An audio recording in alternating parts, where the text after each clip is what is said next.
Ժողովուրդը գրում է Հայաստանի գլխավոր դատախազ Աննա Վարդապետյանի շուրջ մթնոլորտը ակնհայտորեն թեժանում է 2 օր ազգային ժողովում տարեկան հաղորդումը ներկայացնելիս Վարդապետյանը կտրուկ ու չոր պատասխաններ տվեց հարուցելով ՔՊԱ-ականների դժգոհությունը դառնալով նոր թիրախ։ ՔՊԱ-ական աղբյուրի փոխանցմամբ ՔՊ-ի ներսում խմորումները գնալով բունտի են վերածվում։ Պատգամավորները դժգոհ են, որ դատախազը ոչ մի պատգամավորի կոնկրետ հարցի շոշափելի պատասխան չի տվել։ Նրա չոր, նույնիսկ արհամարհական ոճը այնքան է բարձրացրել նրանց, որ երեկոյան ՔՊ տարբեր սենյակներում Վարդապետյանի պահվածքը քննարկում էին։ Ոմանք ակնարկում էին, որ դատախազի պաշտոնում նրա պաշտոնավարումը ցանկանում են կասեցնել կամ կհասնեն այնտեղ, որ նա էլ SMS ստանա ու հեռանա, կամ էլ դատախազին անվստահություն հայտնելու հարց կբարձրացնեն։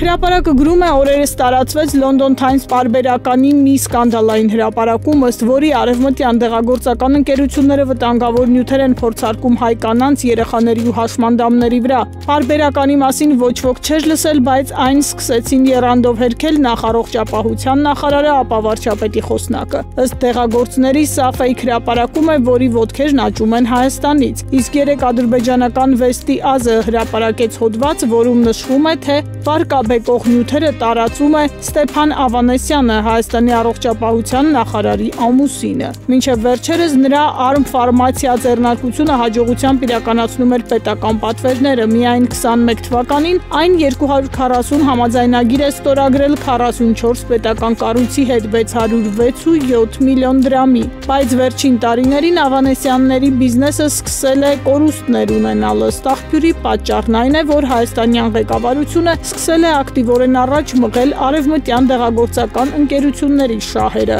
Գրված է հոդվածում, թերթը նշում է, որ ադրբեջանական կայքը հղում է անում Հայաստանի ազգային անվտանգության ծառայության իր աղբյուրին։